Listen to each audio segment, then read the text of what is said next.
మా అక్కలు మధ్యాహ్నం నుంచే ఎదురు చూస్తున్నారు. మరి మా ప్రకాష్ అన్న చాయ్ మంచినీళ్ళన్న మా అక్కలకు తాగిపించిండో లేదో నాకైతే తెలియదు.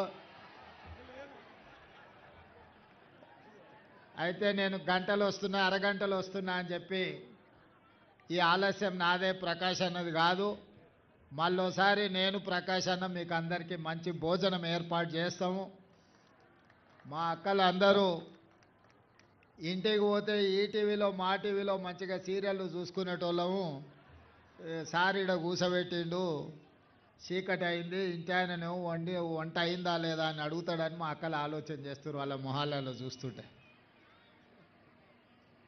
సంవత్సరానికి ఒక్కనాడు ఎప్పుడో ఇట్లా మనం బయటకు వస్తాం. ఎప్పుడు ఇంటి ఆయనకు పిల్లలకు సేవ చేసుకుంటూనే వండి పెట్టుకుంటూనే ఇంటి పనులు చూసుకుంటూనే ఉంటాము. ఇవాళ ఇంత మంచి పార్కు ఈ లైట్ల మధ్యన మనకు ఆకలి అనిపించకుండానే స్థానిక శాసనసభ్యులు ప్రకాష్ గౌడ్ గారు ఇవన్నీ ఏర్పాట్లు చేసినందుకు మీరు గట్టిగా చప్పట్లు కొట్టి ప్రకాష్ అన్నను అభినందించండి. చాలాసార్లు ఎక్కడ చర్చలు జరిగినా, ఏ టీవీలో ఏ పేపర్లో చూసినా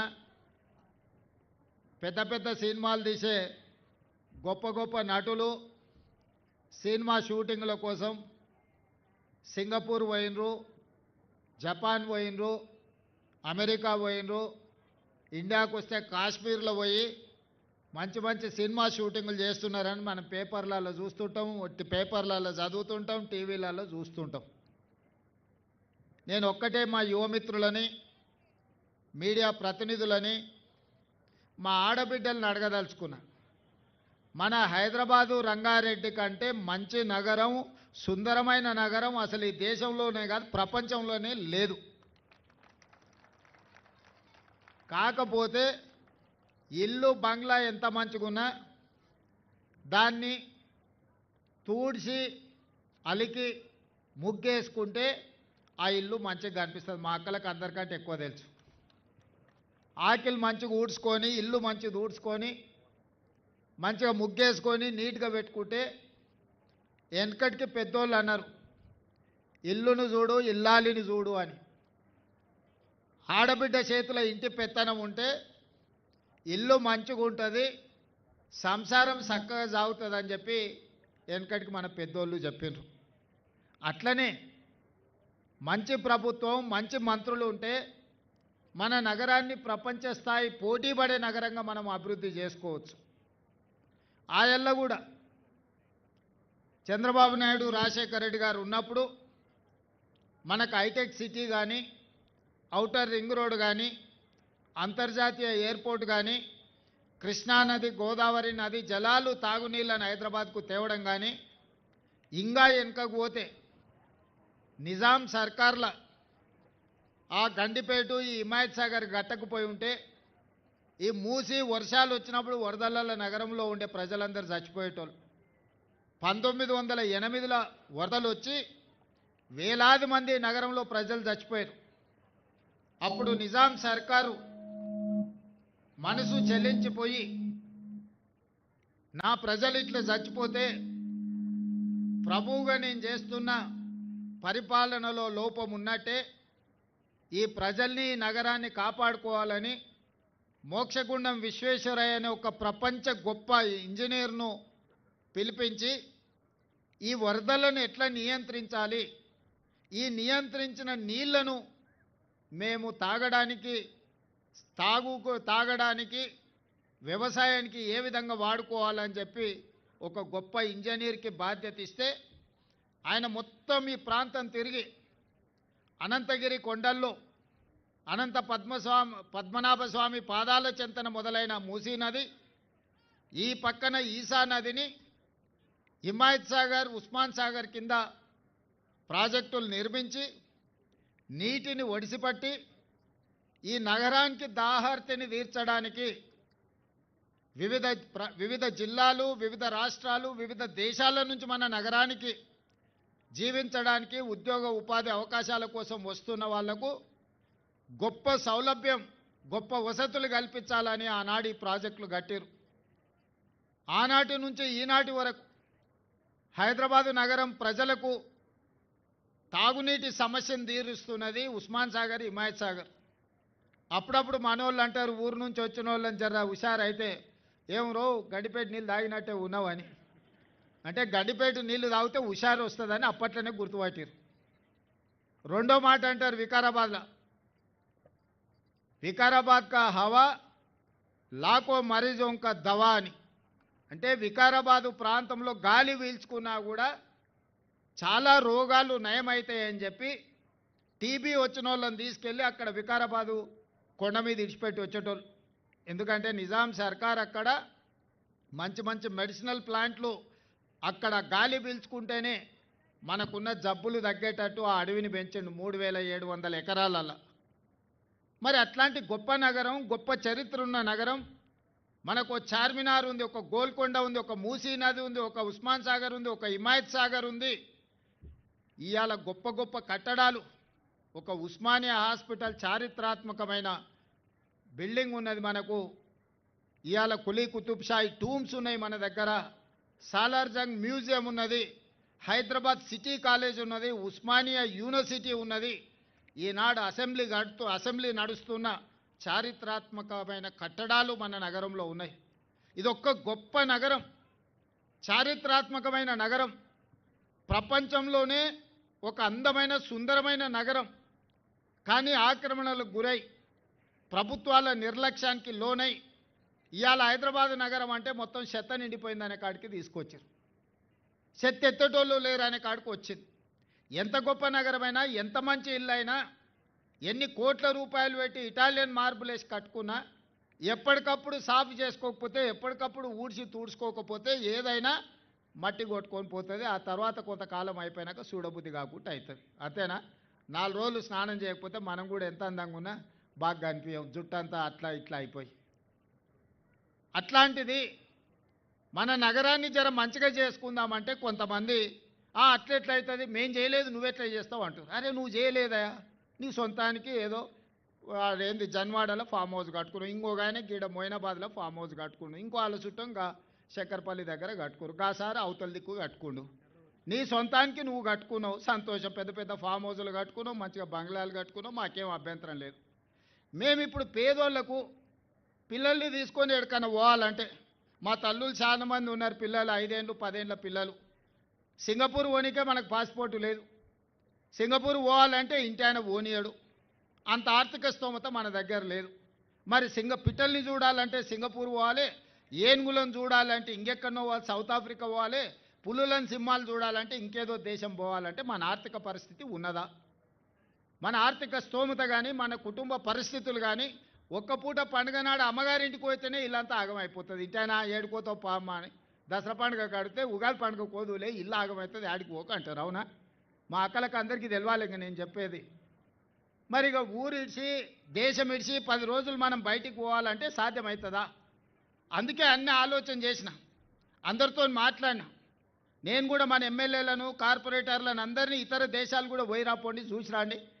మనం అప్పుడప్పుడు ఇల్లు కట్టుకోవాలంటే మన చుట్టాలు మంచి ఇల్లు కట్టుకుంటే పోయి చూసేస్తాం. అరే మనం కూడా ఎట్లా కట్టుకుందాం, బెడ్రూమ్ ఎట్లుండాలి, అటాచ్ బాత్రూమ్ ఎట్లుండాలి, ఇంటి దర్వాజాలు ఎట్లుండాలి, కిటికీలు ఎట్లుండాలని చూసి వస్తలేమా? మన నగరాన్ని కూడా మంచిగా చేసుకొని ఇతర రాష్ట్రాలు, ఇతర దేశాల నుంచి మన నగరానికి వచ్చి మన నగరంలో జరిగిన అభివృద్ధి. ఇవాళ హిమాయత్ సాగర్ ఎకో పార్కు బ్రహ్మాండంగా ఉన్నది, మీరు అందరు చూసి ఉంటారు. రేపటి నుంచి ఇవాళ ప్రారంభోత్సవం అయినాక పక్క జిల్లాల నుంచి, పక్క రాష్ట్రం నుంచి కూడా హైదరాబాద్కు వచ్చిన వాళ్ళు చార్మినార్తో పాటు, గోల్కొండతో పాటు ఇది కూడా చూడడానికి వస్తారు. ఈ పక్కనే కూతేస్తే పలికెంత దూరం మనకి ఎయిర్పోర్ట్ ఉంది, ఔటర్ రింగ్ రోడ్ ఉంది, పెద్ద పెద్ద ఐటీ కంపెనీలు ఉన్నాయి. ఇవన్నీ కూడా ఆయల్లో నిర్మించినప్పుడు కొంతమందికి నష్టం జరిగింది. కానీ ఇది ఇవాళ ఎంత పెద్ద ఆస్తి వ్యవస్థ అయింది మనకు. ఒకప్పుడు రంగారెడ్డి జిల్లాకు పిల్లని ఇవ్వాలంటే మీ ఊర్లో రోడ్డు లేదు, తాగనీకే నీళ్లు లేవు, ఎట్లనే పిల్లని ఇచ్చేది అనేటోళ్ళు మా చుట్టాలకిన. ఇవాళ ఎత్తుకుతూరు భూతద్దం పెట్టి రంగారెడ్డి జిల్లాలో పిల్లగాడు దొరుకుతడం, వానికిస్తే 2 ఎకరాలు ఉంటే 200 కోట్ల ఆస్తి అవుతుంది. ఈ అమ్మాయి పిల్లకు, మా ఆడపిల్లకు కష్టమే ఉండదు, కాలు మీద కాలు వేసుకొని బతుందని ఇవాళ అందరూ రంగారెడ్డి జిల్లాకే పిల్లల్ని ఇవ్వాలని చూస్తున్నారు. కాలం మారింది, మన భవిష్యత్తు మారుతుంది. భవిష్యత్తు మారినట్టుగా మనం అభివృద్ధి చేసుకోవాలి. ఈ అభివృద్ధిలో భాగంగానే ఇవాళ అంతర్జాతీయ సంస్థల్ని పెట్టి చిన్న చిన్న కాలనీలు కాకుండా పెద్ద నగరమే నిర్మించుకోవాలని పెట్టుకున్నాం. ఇవాళ మల్రెడ్డి రంగారెడ్డి గారు భారత్ ఫ్యూచర్ సిటీ అని 30,000 ఎకరాల పెద్ద నగరాన్ని నిర్మించడానికి పెద్ద ఎత్తున ఆడ ఏర్పాట్లు చేపిస్తున్నాడు. ఇవాళ ఈ మూసీ నది మొత్తం మురికి నిండిపోయింది. ఊర్లల్లో నుంచి వేరే ప్రాంతాల నుంచి వచ్చిన వాళ్ళు ఎక్కడ ఉండడానికి వీలు లేక ఆ మూసీ నదిలో దోమలకు మురికికి ఆన్నే ఉండి గుడిసెలేసుకొని బతుకుతారు. ఎవ్వరు కూడా మురికిలో బతుకోవాలని కోరుకోరు. ఏ విధి లేనప్పుడు, ఏ ఆదరణ లేనప్పుడు, మనకి ఏ అవకాశం లేనప్పుడే పోయి మనము ఎక్కడనో స్లమ్లలోనో బస్తీలలోనో లేకపోతే మూసి కాలువ పక్కన మనం బతుకుతున్నాం. ఆ మురికి వాసనలో మనం వండుకున్న చికెనో మటనో ఇది వదిలేసి ఆ మురికి వాసనే గోరెటెంకన బాటలు వాడిండి మీకు తెలుసుగా ఎట్లున్నది అనేది. అట్లాంటి పరిస్థితి నుంచి బయటికి తీసుకురావాలి, మంచి నగరాన్ని నిర్మించుకోవాలి. ఔటర్ రింగ్ రోడ్ ఎట్లుందో అట్లనే రీజనల్ రింగ్ రోడ్ వేసుకోవాలి. మనం బుల్లెట్ ట్రైన్ చూడాలంటే జపాన్ పోవాలి. సరిగ్గా 5 ఏళ్లలో శంషాబాదే పెద్ద జంక్షన్ అయి శంషాబాద్ నుంచి బెంగళూరుకు బుల్లెట్ ట్రైన్ వస్తుంది, శంషాబాద్ నుంచి పూనాకు బుల్లెట్ ట్రైన్ వస్తుంది, శంషాబాద్ నుంచి చెన్నై వయా అమరావతి నుంచి బుల్లెట్ ట్రైన్ వస్తుంది. రేపు ఈ దేశంలో ఎవరు బుల్లెట్ ట్రైన్ చూడాలన్నా శంషాబాద్ ఎయిర్పోర్ట్ పక్కలకు రావాల్సిందే. ఇవాళ మొత్తం అనుమతులు వచ్చేసినాయి. 2.5 గంటలలో బుల్లెట్ ట్రైన్లో కూర్చుంటే బెంగళూరు పోవచ్చు, 1.5 గంటలో అమరావతి పోవచ్చు, 2-3 గంటలలో చెన్నై పోవచ్చు, 3 గంటలలో పూనా బొంబాయి పోవచ్చు. ట్రైన్లు ఎక్కి కూర్చుంటే 3 గంటలలో 7 గంట ఆడికి పోయేటట్టు ఇవాళ మనం మంజూరు చేసుకున్నాం. మరి రీజనల్ రింగ్ రోడ్డు కట్టాలన్నా, రేడియల్ రోడ్స్ వేయాలన్నా, బుల్లెట్ ట్రైన్ నిర్మించాలన్నా ఎవరిదో ఒకరిది ఏదో కొంత భూమి తీసుకోవాల్సిన పరిస్థితి. భూమి పోయిన దుఃఖం ఉంటుంది, కానీ ఇంకో దగ్గర అంత భూమి కొనుక్కునేటట్టు మీకు మంచి నష్టపరిహారం ఇప్పించే బాధ్యత నాది. మిమ్మల్ని అనాథం చెయ్యను. మీ ఆస్తి ఎక్కడికి ఒకవేళ అక్కడ పోతే జర అసూట పోయి కొనుక్కుంటాం. ప్రకాష్ అన్న చెప్పినట్టు ఎవరిని కూడా నిరాశ్రయులను చెయ్యం. ఒకవేళ మీ భూమి పోయినా, మీ ఇల్లు పోయినా మీకు మంచి సౌలతులు కల్పించి మీకు మంచి నష్టపరిహారం ఇచ్చి మిమ్మల్ని అందరినీ కూసబెట్టి మాట్లాడి చేస్తాం. మీరు మాకు శత్రువులు కాదు, మీరు మాకు మిత్రులు. 4 సార్లు ప్రకాష్ అన్న గెలిచిండు అని అంటే మీ బస్తీలలో మీతో ఉన్నాడు, మీ ఓడు కాబట్టే గెలిచారు. మీరు ఓట్లు వేస్తే గెలిచారు, పెద్ద పెద్ద అపార్ట్మెంట్లు ఉన్న వాళ్ళు ఓటేస్తే కాదు. ఈ పేదోళ్ళు వేస్తే 4 సార్లు ఎమ్మెల్యే అయ్యండి. ఒక వ్యక్తి 4 సార్లు ఓడిపోకుండా గెలవాలంటే సామాన్యమైన విషయం కాదు. నేనే 2 సార్లు ఎమ్మెల్యే గెలిచినాక 3వసారి ఓడిపోయినా, మళ్ళీ 4వసారి గెలిచిన. కానీ ప్రకాష్ అన్న 4 సార్లు ఓటమి ఎరగకుండా గెలుస్తున్నాడంటే మీ పక్షాన నిలబడ్డాడు కాబట్టి, ఆయనకేం స్వార్థం లేదు కాబట్టి మీరు ఆయనను గెలిపిస్తారు. నా దగ్గరకు వచ్చి పంచాయతీ పెట్టుకుంటాడు నాకు దగ్గర కాబట్టి, అన్న ఇంకా కుదరదన్న ఆడకి బస్తీలలో పోతే నన్ను అందరు అడుగుతుర్రన్న. ఎందుకంటే మీరు ఎవరైనా ఆయన దగ్గరికి చక్కగా పోవచ్చు. కొంతమంది ఫామ్ హౌస్లలో ఉంటారు, ఎవరు రానియరు. ప్రకాష్ అని ఎవరు వచ్చినా దా తమ్మి ఏం సంగతి తమ్మి ఎట్లుంది తమ్మి ఏంది విషయం అట్లనా ఏమన్నా అంటే కానీ అట్లా అంటున్నట్టు కూడా ఇక మనోడేనే అంటాడు, నడవనీరు అని అంటాడు. ఓపికగా వ్యవహారం చేస్తున్నాడు, కుటుంబ పెద్దగా మిమ్మల్ని అందరినీ దగ్గర తీసుకుంటున్నాడు కాబట్టి ఇవాళ 4 సార్లు ఎమ్మెల్యే అయ్యిండు. నేను వారి సమక్షంలో మీకు మాట ఇస్తున్నా, ప్రపంచంలోనే గొప్ప నగరాన్ని ఇక్కడ నిర్మిస్తున్నాము. ఇది ప్రారంభమే. ఇక్కడ రాబోయే రోజుల్లో వచ్చే అభివృద్ధి ప్రపంచంలో ఎవరైనా ఇలాన్ మస్క్ నుంచి ట్రంప్ కూడా ఇక్కడికి వచ్చి, ఈ మధ్యకాలంలో ట్రంప్తో వాళ్ళకు సంబంధించిన వ్యాపార సంస్థలతో కూడా మాట్లాడుతున్నాం. పెద్ద పెద్ద సంస్థల్ని ఇక్కడికి తీసుకొచ్చే విధంగా మీరు చూస్తున్నారు. ఇప్పుడు ఈడ సర్కిల్ కడుతున్నాం, జంక్షన్ పెద్దది. ఈ ఏరియాలోనే మీకు కండ్లు మూసి తెరిచే లోపల ప్రపంచంతో పోటీ పడే అభివృద్ధి ఇక్కడ నడుస్తుంది. అందుకే మూసీ రివర్ డెవలప్మెంట్ కార్పొరేషన్లో ఎలివేటెడ్ కారిడార్స్తో పాటు ఇంటర్నేషనల్ స్థాయి అభివృద్ధి ఇక్కడ జరగబోతుంది. మన నగరంలో ఉన్న గొప్ప గొప్ప కట్టడాలు, చారిత్రాత్మకమైన కట్టడాలను చూడడానికి ప్రపంచ దేశాల నుంచి వచ్చే విధంగా ఈరోజు మనం ప్రణాళికలు సిద్ధం చేస్తున్నాం. గొప్ప నగరాన్ని నిర్మించుకుంటున్నాం, గొప్ప పార్కులు నిర్మించుకుంటున్నాం. ఇవన్నీ కూడా మన ప్రజలకు ఆహ్లాదంతో పాటు వ్యాపారము లాభసాటిగా ఉండేటట్టు చేస్తున్నాం. ఇవాళ ఈ పార్క్ అంతా డెవలప్ అయితే దీని చుట్టూతో చిన్న చిన్న వ్యాపారస్తులందరికీ లాభం జరుగుద్ది. ఆటో వాడికి లాభం ఉంటుంది, ట్యాక్సీ నడుపుకునే లాభం ఉంటుంది, హోటల్ నడుపుకునే వాళ్ళకి లాభం ఉంటుంది, లాడ్జింగ్ కట్టుకునే వాళ్ళకి లాభం ఉంటుంది. రియల్ ఎస్టేట్ వ్యాపారం పెరిగితే రియల్ ఎస్టేట్ వాళ్ళకు లాభం ఉంటుంది, అశోక్ యాదవ్ కూడా మంచి లాభం ఉంటుంది. ఎందుకంటే భూములీడ వ్యవహారం అంతా చక్కదిద్దుతుంటాడు. ఇవాళ మన ప్రాంతం అభివృద్ధి జరుగుతుంటే గుంపులు గుంపులు వచ్చి అడ్డం పడుతున్నారు. ఆ యొక్క మస్తు సార్లు మంత్రి అయింది, ఆ యొక్క ఈ ప్రాంతం అంతా తిరిగింది. ఎనడన్నా మీకోసం ఆ అక్క ఆలోచన చేసిందా? ఇవాళ మీకు మంచి జరుగుతుంటే ఎంబడి తీసుకొని వచ్చి అందరిని ఇడ తిప్పి చూపిస్తుంది అక్క. ఆ అక్క ఎవరో మీకు తెలుసు, నాకు తెలుసు. అందుకే నేను అక్కకు సూచన చేస్తున్నా, అక్క నీకు నీ కుటుంబానికి ఈ ప్రాంతం అంతా 40 ఏండ్ల నుంచి మీకు అండగా నిలబడ్డారు. ఇప్పుడు అభివృద్ధి జరుగుతుంటే అడ్డుకునే ప్రయత్నం ఎందుకు చేస్తున్నావు అక్క?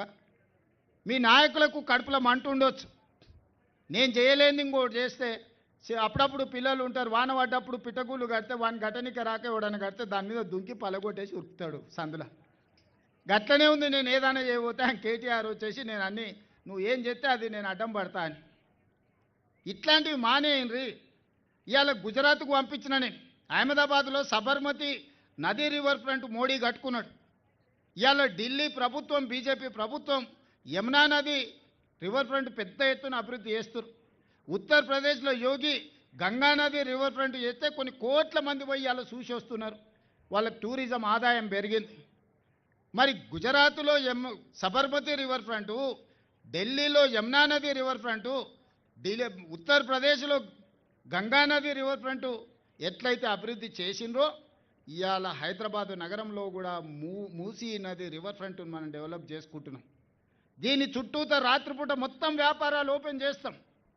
పొద్దుటిపూట పని చేసుకోవడమే కాదు, రాత్రిపూట పనిచేయడానికి కూడా మూసీ నది ఒడ్డున 2 వైపులా రాత్రి మొత్తం వ్యాపారాలు జరిగేటట్టు హోటళ్ళు, వ్యాపారాలు, కూరగాయలు, పంటలు, ట్యాక్సీ అన్ని చేసి మొత్తం లైట్లు పెట్టి బ్రహ్మాండంగా పెట్టి నిరుద్యోగ యువకులకు ఉద్యోగ ఉపాధి అవకాశాలు కల్పించి శాంతి భద్రతలను పటిష్టంగా అమలు చేసి పొద్దుపూట కష్టం చేసుకున్న వాళ్ళు సాయంత్రం పోతే కూరగాయలు కొనుక్కోవాలనుకున్నా, బట్టలు కొనుక్కోవాలనుకున్నా, పిల్లల్ని తీసుకెళ్ళి ఇంత హోటల్లో మనం ఇంత మంచి భోజనం పెట్టించి మొత్తం అట్లా నగరాన్ని చూపించి రావాలనుకున్నా ఈరోజు మొత్తం ఇదంతా అభివృద్ధి చేయాలనుకుంటున్నాం. దీన్ని నైట్ ఎకానమీ అంటారు.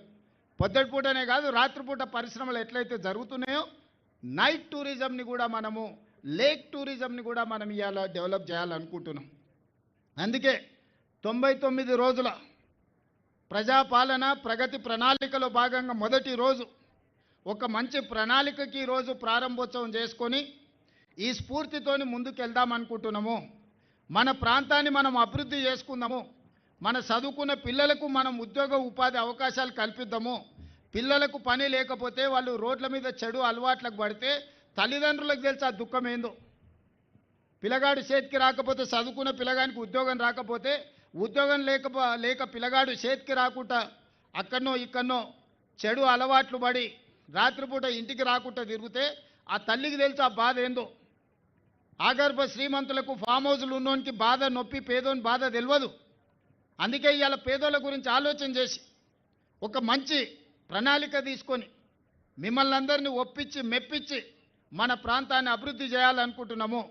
ఇవాళ మీకు మంచి ఎమ్మెల్యే ప్రకాష్ గౌడ్ గారు ఉన్నారు, వారు అన్ని విషయాలు నాతో మాట్లాడుతారు. మీకు ఎవ్వరికి నష్టం జరగకుండా ఈ అభివృద్ధిలో మిమ్మల్ని భాగస్వాములను చేసి ఈ అభివృద్ధి ద్వారా మీరు కూడా భవిష్యత్తులో బాగుపడేటట్టు చేసి, అదేవిధంగా మీకు ఇప్పుడు ఒక మాట చెప్పిండు, ఏ ఏరియాలో స్లమ్లలో ఉన్న వాళ్ళకు ఇందిరమ్మ ఇండ్లు కట్టిస్తే అక్కడనే కట్టించన్నా, దూరం అంటే పోతలేరు, అక్కడోళ్ళు ఇక్కడ, ఇక్కడోళ్ళు అక్కడ పంచాయతీ అవుతున్నదని చెప్పిండు. నా దృష్టికి వచ్చింది, తప్పకుండా ఏ నియోజకవర్గంలో ఉన్న వాళ్ళకి ఆ నియోజకవర్గాలనే, ఆ పక్కనే ఈ పక్కనే ప్రభుత్వ భూములు ఎత్తికి మీకు మంచిగా ఇండ్లు కట్టించడానికి అన్ని రకాల ఏర్పాట్లు నేను చేస్తా. ఏది నేను ఇంటికి తీసుకుపోను, ఈ ప్రభుత్వానికి వచ్చే ఆదాయం మీకోసమే ఖర్చు పెడతా. ఇవాళ రేషన్ కార్డులు ఇచ్చిన మాట వాస్తవం కాదు అక్క, అడిగిన వాళ్ళకల్లా. ఇవాళ మా అక్కలు చెప్పాలి, సన్నబియ్యం వస్తున్నాయా లేదా అక్క? అక్క ఏమక్క సన్నబియ్యం వస్తున్నాయా? ఇవాళ సంటి పిల్లలకు కూడా అన్నం వండి పెడుతురు కదా, బస్సులో ఉచితంగా ప్రయాణం చేస్తురు కదా, 200 యూనిట్లు ఉచిత కరెంటు వస్తుంది కదా. మరి ఇన్ని మీకు రేషన్ కార్డు ఆయల్లో రాకపోయా, నేను వచ్చినాక ఇస్తే, సన్న బియ్యం ఇస్తే, బస్సులో ఉచిత ప్రయాణం ఇస్తే, ఇవాళ మీకు ఏం కావాలన్నా ఇవాళ మనం చేసుకుంటున్నాము. మా అక్కలు చూడు పాలపిట్ట లాక్కున్నారు ఇందిరమ్మ చీరలు కట్టుకొని. ఇంటి ఆయన కూడా సంతోషపడేటట్టు ఉన్నాయి సీరియల్ చూడంగానే. అబ్బా మా ఆమె చాలా రోజులకు మంచిగా తయారైందని అనుకునే పరిస్థితి ఉన్నది. అవునా కాదా మా అక్కలు చెప్పాలి. ఇంత మంచి పాలపిట్ట కలర్ ఇవాళ మొత్తం పాలపిట్టలాగా కనిపిస్తున్నది. దసరా పండుగ నాడు పాలపిట్టలాగా మా అక్కలు ఇంద్రమ్మ చీరలు కట్టుకొని. అంతకుముందు బతుకమ్మ చీరలు ఇచ్చి ఏం చేసిరమ్మా, పిట్టలను బెదిరియడానికి బాయికాడ కట్టి వచ్చేది. ఎప్పుడైనా బతుకమ్మ చీర కట్టుకున్నారాక? మీరు నిజంగా ప్రశాంతంగా ఆలోచన చేసి అన్నం తిన్న తర్వాత ఇంటికి పోయినాక ఈటీవీ మా టీవీ సీరియల్ చూసినాక అన్నీ బంద్ చేసి 5 నిమిషాలు ఆలోచన చేయండి కళ్ళు మూసుకొని. 10 ఏళ్ళలో ఇందిరమ్మ సీరియల్ ఇస్తే ఎప్పుడైనా కట్టుకుర్రా? ఆనాడు ఇందిరమ్మ సీరియల్ వాళ్ళ బతుకమ్మ సీరియల్ 10 ఏళ్ళలో పరిస్థితి ఎట్లుండే, ఈనాడు ఇందిరమ్మ చీరల పరిస్థితి ఎట్లుండే మీరు ఒక్కసారి అంచనా వేసుకోండి. ఈసారి రంగు ఇచ్చినాం, మళ్ళీ తయారైతున్న ఇంకో రంగులు వస్తాయి. మళ్ళీసారి ఆ కొత్త చీరలు కూడా మంచిగా కట్టుకోనికే ఇప్పుడు ఇప్పటికే 4 సార్లు సమీక్ష చేసిన. ఈసారి ఇంత మంచి చీర ఇచ్చినాం అంటే ఇంకా మంచిది కోరుకుంటారు మా ఆడబిడ్డలు. ఈసారి ఇంకా మంచిగా ఉండాలి, రంగు మంచిగా ఉండాలి, రంగు ఓకుంటూ ఉండాలి, కట్టుకుంటే పండుగ వచ్చినట్టు ఉండాలని. అందుకే ఇవాళ ఇన్ని మంచి కార్యక్రమాలు చేసుకుంటున్నాం. ఈ 99 రోజుల ప్రజాపాలన ప్రగతి ప్రణాళిక కార్యక్రమాన్ని ఆడబిడ్డలందరూ నిండు మనసుతోనే ఆశీర్వదించండి. మన ప్రాంతాన్ని అభివృద్ధి చేసుకుందాం. ఆలస్యం అయినందుకు మా అక్కల్ని అందరినీ మన్నించమని అడుగుతూ, మా ప్రకాశాన్ని నీ వచ్చిన వాళ్ళందరినీ గుర్తుపెట్టుకొని పండుగ పూట భోజనానికి విలువాడని మా ప్రకాశానికి సూచన చేస్తూ, చాలా పాజిటివ్ అప్రోచ్తోని విశ్వేశ్వరరెడ్డి గారు ఈ ప్రాంత అభివృద్ధికి సహకరిస్తున్నారు. పార్లమెంట్ సభ్యుడిగా వారిని కూడా అభినందిస్తూ, అభివృద్ధి విషయంలో రాజకీయాలు లేవు, ప్రభుత్వ ప్రణాళికలో రాజకీయ ఉపన్యాసాలకు కూడా తావు లేదు. అందరినీ కలుపుకొని అభివృద్ధి పదం వైపు నడిపిస్తానని తెలియజేస్తూ మీ అందరి దగ్గర సెలవు తీసుకుంటున్నా. ధన్యవాదాలు అక్కలారా. Thank you sir. Joint metropolitan commission Upender Reddy గారు. ఈరోజు ప్రజాపాలన ప్రగతి ప్రణాళిక కార్యక్రమంలో భాగంగా ఈ కార్యక్రమానికి ముఖ్య అతిథిగా వచ్చేసినటువంటి రాష్ట్ర ముఖ్యమంత్రి వర్యులు గౌరవనీయులు శ్రీ యనుమల రేవంత్ రెడ్డి గారికి హైదరాబాద్ మెట్రోపాలిటన్ డెవలప్మెంట్ అథారిటీ తరఫున ప్రత్యేక ధన్యవాదాలు తెలియజేసుకుంటున్నాం సార్. అదేవిధంగా ఈ కార్యక్రమానికి వచ్చినటువంటి గౌరవనీయులు స్థానిక పార్లమెంట్ సభ్యులు కొండ విశ్వేశ్వరరెడ్డి గారికి, అదేవిధంగా శాసనమండలి చీఫ్ విప్ శ్రీ పట్నం మహేందర్ రెడ్డి గారికి, అదేవిధంగా స్థానిక ఎమ్మెల్యే